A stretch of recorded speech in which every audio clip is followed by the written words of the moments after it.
Texas Governor Greg Abbott in focus now. So glad to have you. First of all, your reaction to that latest threat from Mayor Adams in New York City. You know, I kind of feel like Clint Eastwood. Go ahead, Mayor, make my day. There could hardly be anything better to aid my campaign against Beto O'Rourke than to have Beto O'Rourke have his campaign aided by a bunch of New Yorkers that will not be viewed very positively in the state of Texas. Candidly, the only thing better than that is what has already occurred, and that is Beto has received $1 million from George Soros. This is a campaign by Beto that's being run by people outside of the state of Texas. This race is about Texans, and Texans are fed up with what the Biden administration has done on our border, the chaos that has caused, the damage that has caused in the state of Texas, and that is exactly why we are sending these illegal immigrants to places like Washington, D.C. and New York City.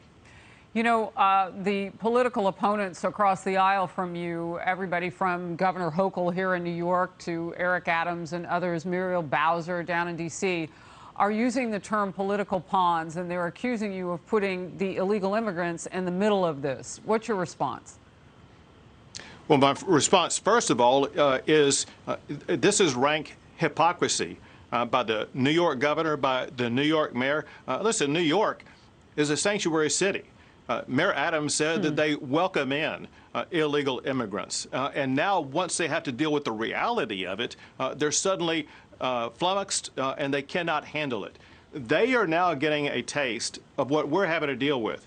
Harris, one of the most important things that our fellow Americans can do is to realize for themselves the challenges that Texas is dealing with every day. Yes. Only when they see that will the Biden administration begin to have to realize the Biden administration is going to have to finally start enforcing the laws passed by Congress that secure the border. You have not bent in the wind, and there has been quite a headwind in all of this as the buses arrive in these different cities. But they weren't watching before. And you know the White House wasn't watching before, and you have gotten people's attention. Talk to me about withstanding all of this, because you say you're not going to stop. Well, listen, the reason why we will continue to do it is because of what's happening on our border, and that is the Border Patrol processes the paperwork for these illegal immigrants, and then they dump them off in Texas communities that are a tiny fraction the size of New York and Washington, D.C. We're talking about communities of about 25,000 people. They cannot handle the overwhelming number of illegal immigrants coming across the border. One way of assisting them in dealing with this chaos in their own communities is by removing those illegal immigrants to Washington, D.C. or New York. I have to add, to make sure that you and your audience knows, that's not our only strategy. We're using the National Guard to return back illegal immigrants who are trying to come across the border. And the Texas Department of Public Safety is arresting illegal immigrants who do make it into the state of Texas and returning them to the border or arresting them for trespassing. So we have multiple strategies that we're using. The busing to places like New York and D.C. is just one of those strategies. Yeah, and you know, the liberal media, your opponents, they're not going to talk about the other things that you're doing when some of them have even been successful. Real quickly, what do you make of the pushback from the federal government when these Democrat-led cities' leaders ask for help from the federal government, which, by the way, governors like yourself, Arizona, all along the border, have been asking for months? Exactly, and I think maybe the Biden administration does realize, if you would, the hypocrisy or duplicity. If they were to help New York and D.C. and not help the state of Texas, then he and their administration would really come under fire. But our goal is to, for one, help our local communities, and in doing so, send even more buses to New York, to D.C., and maybe even to other communities to alleviate the challenge we're dealing with, but also to continue to expose this national catastrophe caused by President Biden. Real quickly, last one, if we can pop it up.